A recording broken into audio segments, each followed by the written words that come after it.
Di balik riuhnya ombak Laut Selatan, tersimpan kisah tentang seorang putri yang dikhianati, disingkirkan, tetapi akhirnya bangkit menjadi penguasa lautan. Namanya bergaung dalam legenda, disebut dalam bisikan angin yang menerpa pantai, dan dikisahkan turun-temurun oleh para nelayan. Siapa sangka, seorang putri yang kehilangan segalanya justru menemukan kekuatan dalam kesendirian. Siapakah dia? Bagaimana bisa kekuatan didapat hanya dengan kesendirian? Sebelum tahu jawabannya, jangan lupa tekan like, komen, share, subscribe, dan aktifkan lonceng notifikasinya. Jika sudah, inilah kisah tentang cerita Putri Kandita.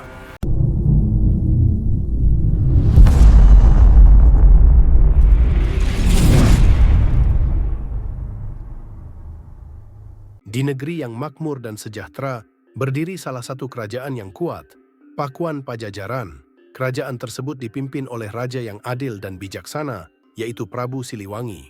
Ia dikenal sebagai pemimpin yang membawa kejayaan, serta melindungi rakyatnya dengan sepenuh hati. Prabu Siliwangi memiliki seorang permaisuri cantik jelita dan beberapa selir yang tak kalah elok. Dari permaisuri utama, lahirlah seorang putri yang diberi nama Putri Kandita. Sejak kecil, Putri Kandita menunjukkan kecerdasan dan sifat welas asih. Ia tumbuh menjadi gadis yang tidak hanya cantik rupawan, tetapi juga memiliki kebijaksanaan seperti ayahandanya. Karena kecerdasan dan kecantikannya yang luar biasa, Prabu Siliwangi semakin menyayanginya dan berniat menjadikannya sebagai penerus takhta. Namun, keistimewaan Putri Kandita menimbulkan kecemburuan di kalangan selir dan anak-anak mereka. Mereka menganggap Putri Kandita sebagai ancaman yang dapat menghalangi mereka untuk mendapatkan tahta kerajaan. Maka diam-diam, mereka mulai menyusun rencana untuk menyingkirkannya. Di dalam istana, para selir berkumpul dalam pertemuan rahasia. Mereka mencari cara agar Putri Kandita dan ibunya bisa diusir tanpa diketahui Prabu Siliwangi. Salah satu selir mengusulkan untuk meminta bantuan seorang dukun sakti yang terkenal dengan ilmu hitamnya. Aku mengenal seorang dukun yang dapat menyihir mereka. Jika kita memberikan upah yang cukup, ia pasti bersedia membantu, ucap seorang selir yang licik. Akhirnya, semua selir setuju dengan usulan itu. Keesokan harinya, mereka mengutus seorang dayang untuk menemui seorang dukun di sebuah desa terpencil. Dengan imbalan emas, dukun tersebut menerima permintaan mereka.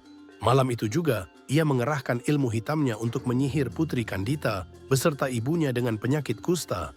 Keesokan harinya, Putri Kandita dan ibunya terbangun dari tidurnya. Tubuhnya penuh luka serta mengeluarkan bau yang sangat menyengat. Prabu Siliwangi pun terkejut dan segera memanggil tabib-tabib terbaik dari berbagai negeri, tetapi tak ada satupun yang dapat menyembuhkan mereka. Hari demi hari, kondisi permaisuri pun semakin memburuk. Ia kehilangan nafsu makan dan tubuhnya semakin lemah. Akhirnya, ia menghembuskan napas terakhirnya. Kepergian sang permaisuri membawa duka mendalam bagi Putri Kandita dan Prabu Siliwangi. Namun, ini menjadi kesempatan bagi para selir untuk melanjutkan rencana licik mereka. Bagaimanakah nasib Putri Kandita setelah ditinggal oleh ibunya? Sebelum lanjut ceritanya, jangan lupa tekan dulu tombol like dan subscribe-nya. Para selir mulai menghasut Prabu Siliwangi. Mereka meyakinkan kepada Prabu Siliwangi bahwa penyakit Putri Kandita bisa menjadi pertanda buruk bagi kerajaan. Baginda, penyakit Putri Kandita tidak bisa disembuhkan. Jika ia tetap tinggal di istana, rakyat akan menganggap ini sebagai kutukan. Dan jika itu terjadi, maka bisa membahayakan kerajaan, ucap salah satu selir dengan nada penuh kepura-puraan. Prabu Siliwangi sangat mencintai putrinya.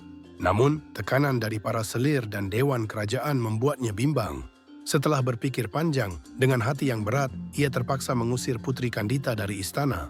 Malam itu juga, Putri Kandita meninggalkan istana melalui pintu belakang. Ia berjalan tanpa arah, membiarkan air matanya mengalir membasuhi mukanya.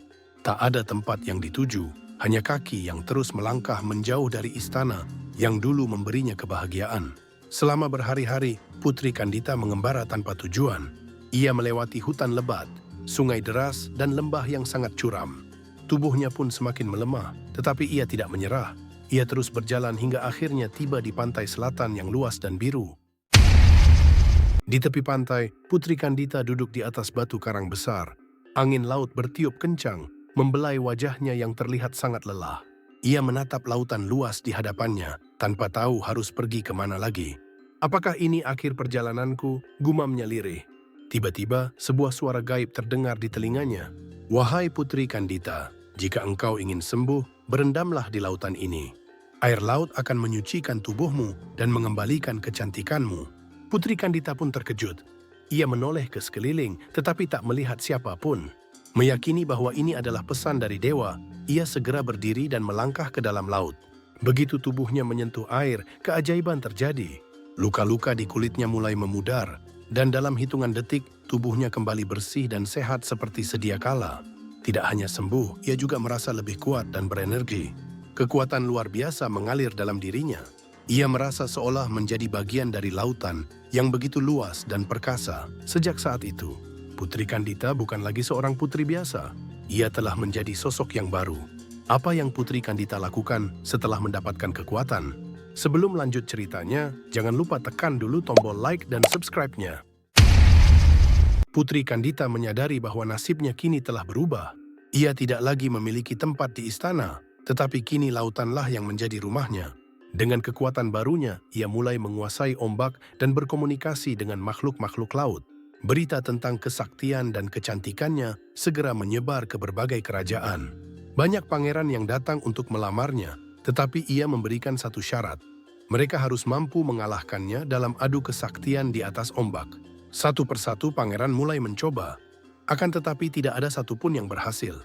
Ombak laut selalu tunduk pada Putri Kandita, dan setiap lawan yang menantangnya berakhir menjadi pengikut setianya. Dari waktu ke waktu, pengikutnya semakin bertambah, dan ia akhirnya dikenal sebagai Ratu Penguasa Laut Selatan. Sejak saat itu, nama Putri Kandita abadi dalam legenda. Masyarakat percaya bahwa ia masih bersemayam di Lautan Selatan, mengawasi setiap ombak yang menggulung pantai. Beberapa orang bahkan menganggapnya sebagai sosok yang kemudian dikenal sebagai Nyi Roro Kidul, sang Ratu Laut Selatan yang melegenda. Kalau kalian suka dengan video yang kami buat, jangan lupa subscribe channel kami agar kamu tidak ketinggalan cerita seru lainnya. See you next time.